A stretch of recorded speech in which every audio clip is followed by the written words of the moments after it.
என்னுடைய பேர் ஸ்னேகலதா. அரசு உயர்நிலைப் பள்ளியில் தலைமை ஆசிரியராக இருக்கேன். வேலூர் மாவட்டம். எஸ்சி எஸ்டி அரசு அலுவலர் நலச்சங்கத்தில் மாநில பொதுச் செயலாளராக இருக்கேன். தமிழ்நாடு உயர்நிலை மேல்நிலைப் பள்ளி தலைமை ஆசிரியர் சங்கத்தில் மாவட்ட பொருளாளராக இருக்கேன். தொடர்ச்சியாக ஜாக்டோஜியோ அமைப்பில் மாவட்ட அளவில் ஒருங்கிணைப்பாளராகவும் செயல்பட்டுருக்கேன். சின்ன வயசுலேருந்தே சமூக பணிகளில் என்னோட தந்தையாரோட சேர்ந்து பயணிச்சுட்டே இருக்கேன். உண்மையில் சொல்லப்போனால் நான் 9ஆம் வகுப்பு படிக்கிறதுலேருந்து அவரோட சமூக பணியில் என்னையும் இணைச்சிக்கிட்டு செயல்பட்டுருக்கேன்.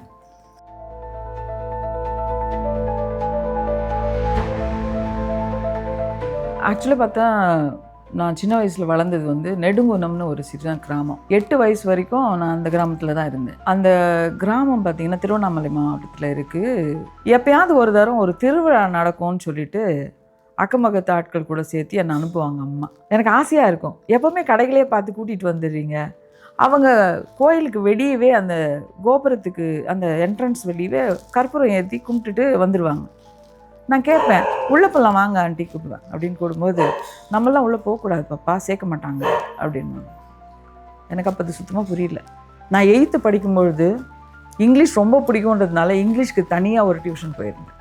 அதில் ஒரு பிள்ளை ஒன்று கேட்டான், நான் எப்போவுமே இங்கிலீஷ் நல்லா மார்க் எடுப்பேன்றதுனால நீங்கள் என்ன காஸ்ட் அப்படின்னு கேட்டான். எனக்கு புரியல, அது வரைக்கும் என்ன காஸ்ட்னு எனக்கே தெரியாது. காஸ்ட்டா தெரியலையே அப்படின்னு. அது எப்படி தெரியாமல் இருக்கும்? காஸ்ட்டு உங்கள் காஸ்ட் என்னன்னு உனக்கே தெரியாதா அப்படின்னா. இல்லை எனக்கு தெரியாது, நான் வேணால் அப்பாட்ட கேட்டோன்னு சொல்கிறேன். அடுத்த நாள் அப்பாட்ட போய் கேட்டேன், அப்பா நம்ம எந்த காஸ்ட்டுப்பா? அவங்கக்கிட்ட காஸ்ட் சொல்லணும்னு அவசியம் இல்லைம்மா, தெரியாதுன்னு சொல்லுப்போ அப்படின்னா. ஏன்னா சொன்னாலே ஒதுக்கி வைக்கிற மாதிரியான ஒரு காலம் அது. ஏன்னா எங்கள் அப்பாலாம் அதே சூழலில் வளர்ந்துருக்காங்க. ஏன்பா என்ன பிரச்சனை அதில், என்ன காஸ்ட் நம்ம அப்படின்ட்டு. அதில் சொல்கிறதுக்கு என்ன கஷ்டம்? இல்லைம்மா அதெல்லாம் தேவையில்லைம்மா அப்படிங்கிறாரு. இந்த ஒரு விஷயத்தில் எங்கள் அம்மாவை நான் பாராட்டணும். She was so bold. நாம் இந்து ஆதி திராவிடா, அது போய் சொல்லுங்கள் அப்படின்னாங்க. சர்டிஃபிகேட்டில் அப்படி தான் கொடுத்துருக்கோம். இன்னை வரைக்கும் அதை சொல்கிறதில் எனக்கு எந்த தயக்கமும் இல்லை. சொல்கிறதில் என்னப்பா தப்பு, நான் எங்கே வேணால் சொல்லுவேனுமே அப்படின்னு.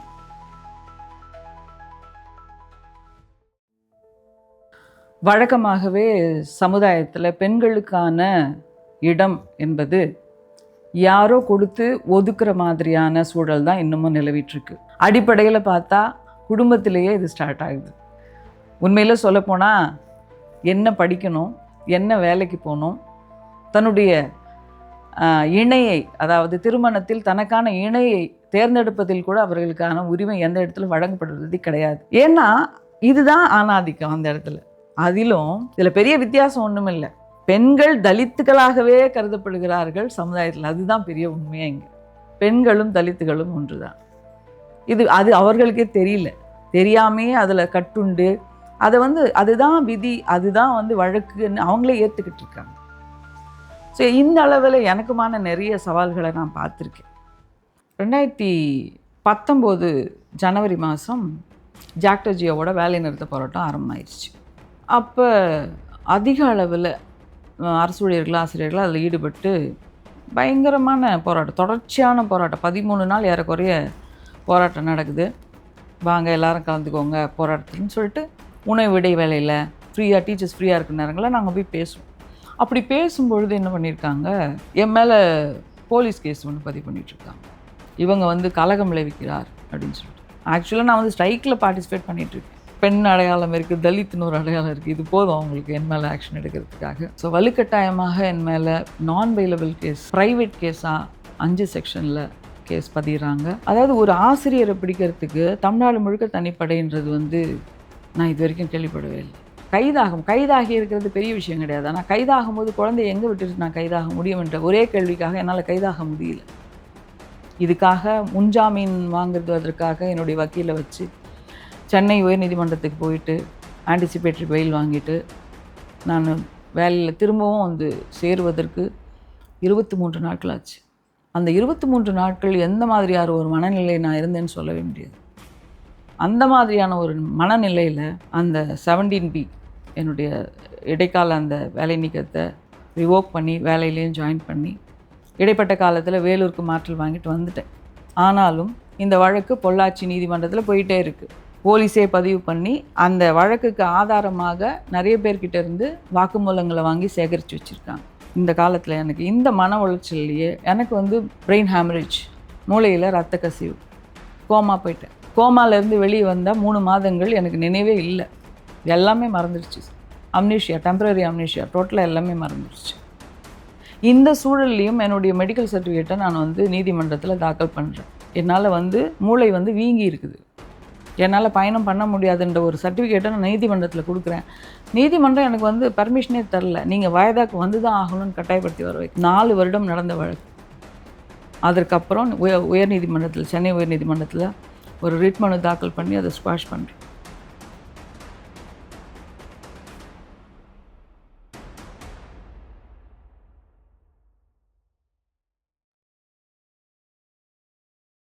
ஃபஸ்ட்டு என்னென்னா ஒரு அவமானம்னு சொல்லலாம், இன்னொன்று ஒரு அச்சுறுத்தல்னு சொல்லலாம். பெண்களும் தலித்துகளும் வந்து முதல்ல தலைவராகவோ இல்லை போராட்டத்திலையோ பங்கு பெறவே கூடாது, நினைத்து கூட பார்க்கக்கூடாதுன்ற ஒரு அச்சுறுத்தல் தான் இதில் எனக்கு தெரிஞ்சுது. மனிதம் என்ற தன்மைக்கு அடையாளங்கள் வேறாக இருந்தாலும் குணங்கள் ஒன்று தான். அனைவருக்குமான லீடராக எல்லாருக்கும் உழைக்கிறத விட என் மக்களுக்கான தலைவராக நான் ஏன் உருவாகக்கூடாது, அங்கே முடிவு பண்ணது தான் இந்த SC ST அரசு அலுவலர் நலச்சங்க மாநில பொதுச் செயலாளராக இருந்து இப்போ பணியை தொடருது. எந்த கோயிலில் போக வேணான்னு சொன்னாங்களோ, அனுப்ப மாட்டேன்னு சொன்னாங்களோ, என் குழந்தைங்களோட அதே கோயிலுக்கு நான் போனேன். நாம் தலைவராக இருக்கிறோன்றதை விட இது போன்ற தலைவர்களை, மாணவர்களை சமுதாயத்துக்காக உருவாக்க வேண்டும் என்பதுதான் என்னுடைய நீண்ட நாள் கனவு. பிரச்சனைகளை சமாளிக்கும் பொழுது தைரியம் என்ற ஒரு விஷயம் கண்டிப்பாக எல்லாருக்கும். ஒரு விஷயத்தை அணுகும் பொழுது எதிர் விளைவுகளை பற்றிய பயம் இருந்தால் கண்டிப்பாக ஒரு விஷயத்தை அணுக முடியாது. அதில் பள்ளி நலன், மாணவர் நலன், சமூக நலன் இது மனதில் இருக்கும் பொழுது அடுத்ததாக என்ன செய்ய வேண்டும் என்ற தெளிவு மனதில் கண்டிப்பாக இருக்கும். எப்போவுமே பிரச்சனையை சொல்லிக்கிட்டே இருந்தால் அதுக்கான தீர்வு கிடைக்காது. அடுத்ததாக எதை அணுகினால், எப்படி பேசினால் இது தீர்வு கிடைக்கும் அப்படின்றத நோக்கி நாங்கள் போகிறதுனால இது சால்வ் பண்ணி இது எங்களுக்கு அனுபவம் அதிகமாகிடுச்சுன்னு தான் சொல்லணும்.